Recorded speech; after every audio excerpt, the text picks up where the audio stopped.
Dan setiap sejarahnya Nabi ada pelajaran penting buat kita dalam kehidupan kita. Kita mau baca sejarah Nabi mulai dari lahirnya, masa pertumbuhannya, masa pendidikannya, masa kerasulannya, masa hijrahnya, masa pemboikotan yang dilakukan oleh orang-orang kafir, masa hijrahnya sampai di Madinah, masa peperangan. Semua, setiap fragmen dari kehidupannya Rasulullah ada pelajaran penting, pelajaran yang berharga yang bisa kita ambil. Dan semuanya akan nambah kita cinta kepada Rasulullah SAW. Apalagi kita yang orang-orang lemah, kita ini lemah. Kita ini setiap dapat bencana baru sedikit sudah seakan-akan dunia kiamat. Ngeluhnya luar biasa. Padahal Nabi kita Rasul Shallallahu Alaihi Wasallam dari mulai kecil sudah diberi ujian oleh Allah Subhanahu Wa Taala. Ujian yang berat yang mungkin kita yang hadir di sini nggak pernah mengalami ujian yang pernah dialami sama Rasulullah waktu masih kecil, bukan sudah dewasa.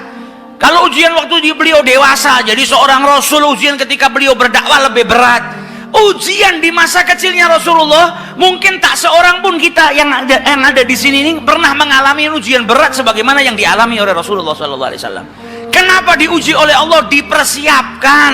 Allah itu nggak nguji hambanya kecuali menambahkan kekuatan pada hambanya supaya hambanya jadi orang yang lebih berkualitas, jadi orang yang lebih kuat.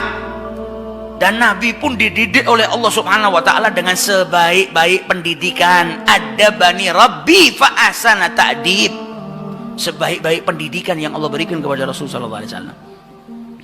Bayangkan lahir ke muka bumi ini nggak punya ayah. Insya Allah kita yang di sini semua lahir pernah ngalamin punya ayah, pernah cium tangannya ayah, pernah manggil ayah kita dengan sebutan ayah.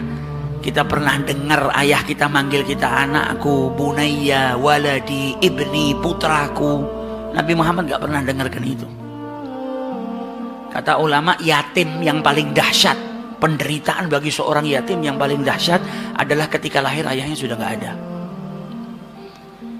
Kalau yatim setelah dia lahir dia sudah pernah dapetin ayahnya, pernah manggil ayah, atau pernah dipanggil wahai anakku, atau pernah dicium oleh ayahnya, atau pernah mencium aroma daripada ayahnya, ada kenangan. Nabi Muhammad masih di perut ibunya, ayahnya sudah meninggal.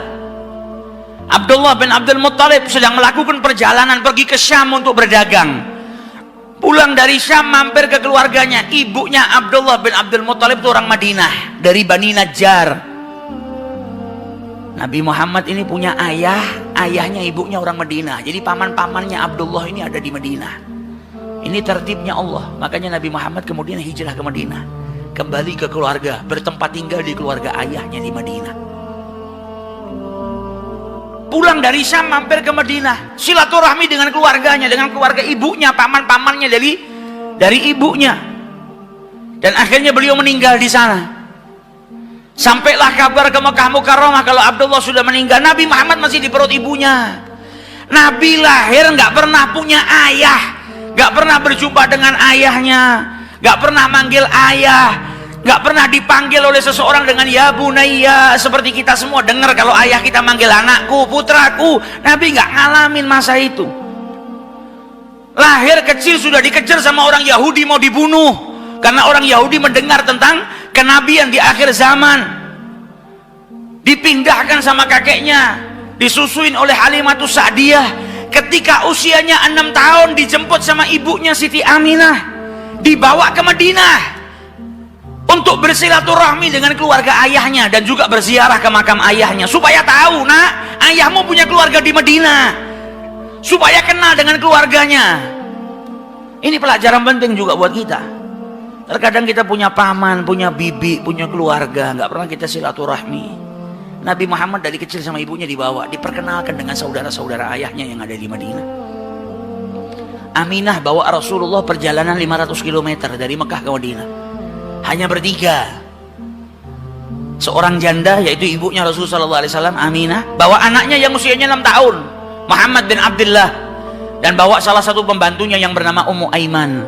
Perjalanan 500 km dilalui oleh Siti Aminah, bawa Rasulullah untuk apa? Silaturahmi dengan keluarganya.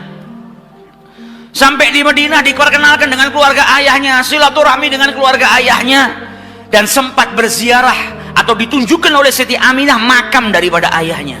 Bayangkan seorang anak yang gak pernah berjumpa dengan ayahnya, lahir ke muka bumi ini dalam keadaan yatim, gak pernah berjumpa dengan ayahnya. Ketika ngelihat makam ayahnya, setelah itu pulang ke Mekah, maka setiap anak pasti di perjalanan yang ada di kepalanya siapa? Ayahnya. Karena baru pertama kali berjumpa, dan bukan berjumpa dengan ayahnya masih dalam keadaan hidup, tapi ayahnya sudah meninggal dunia. Jalan sama ibunya pulang ke Mekah, perjalanan baru 150 km. Di tengah jalan di sebuah desa yang bernama Abwa, ibunya sakit dan meninggal dunia. Kita di sini ada nggak yang ngalamin ujian seperti itu saat usia 6 tahun? Lahir nggak punya bapak, 6 tahun baru jalan bareng sama ibunya. Tinggal di rumahnya Halimatus Sa'diyah lama, berpisah dengan ibunya lama. Baru perjumpaan dengan ibunya, kemudian keluar kota bareng dengan ibunya dalam perasaan yang bahagia. Kebahagiaan itu bercampur dengan kesedihan ketika melihat makam ayahnya, teringat dengan ayah. Di Mekah dilihat anak-anak seusianya punya ayah semuanya. Maka setiap anak pasti punya kerinduan, ada kesedihan di hatinya Rasulullah. Baru jalan pulang, belum sampai di kota Mekah, di tengah-tengah jalan ibunya meninggal dunia, meninggal di pangkuannya Rasulullah SAW. Umur 6 tahun sudah dapat seperti itu. Kata Ummu Aiman, setiap aku gerakkan sebelum Aminah meninggal dunia, maka tangannya diangkat, dia mau memeluk putranya Muhammad SAW. Meninggal di pelukannya Rasulullah SAW. Dan ketika ibunya meninggal, Ummu Aiman ngelihat Rasulullah SAW sedih yang luar biasa. Beliau menangis karena di hari itu beliau berpisah dengan ibunya. Maka Ummu Aiman mengusap kepalanya Rasulullah sambil berkata, sabar wahai anakku, sabar, sabar. Didinginkan hatinya Rasulullah SAW. Maka Ummu Aiman berkata kepada Rasulullah, ya Muhammad, bantu aku untuk menggalikan kubur untuk ibumu. Anak usia 6 tahun lahir gak ketemu dengan ayahnya, saat itu dia berpisah dengan ibunya, dan dia harus menggalikan kubur untuk ibunya sendiri. Maka digali kubur tersebut oleh anak yang usianya masih 6 tahun. Kuburan ibunya sendiri dia gali. Setelah digali, dimasukkan jenazah ibunya tercinta di situ. Setelah dimakamkan, kata Ummu Aiman, aku pegang tangan Muhammad dan aku ajak dia pulang ke Mekah. Maka ketika aku pegang tangannya, Muhammad berjalan sambil berkata, Ummi, Ummi, ibuku. Seakan mengatakan, jangan tinggalkan ibuku. Kita berangkat bersama, kenapa pulang harus berpisah? Anak usia 6 tahun. Sama Allah Subhanahu wa Ta'ala telah diberikan ujian yang luar biasa.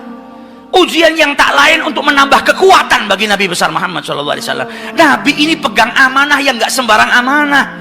Allah gak akan memberikan amanah kecuali kepada orang yang kuat. Dari kecil dididik sama Allah supaya apa? Supaya kuat. Al-i'dad minallah, dipersiapkan untuk mengemban amanah yang besar, untuk berdakwah dengan tantangan yang luar biasa.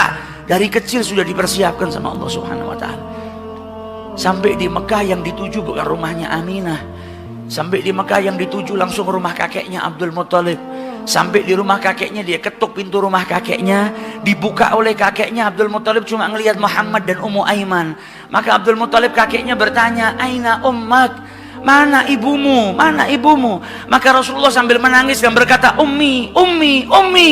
Dan Ummu Aiman berkata, laqad matat, telah meninggal ibunya. Maka Abdul Muttalib pun menangis yang luar biasa.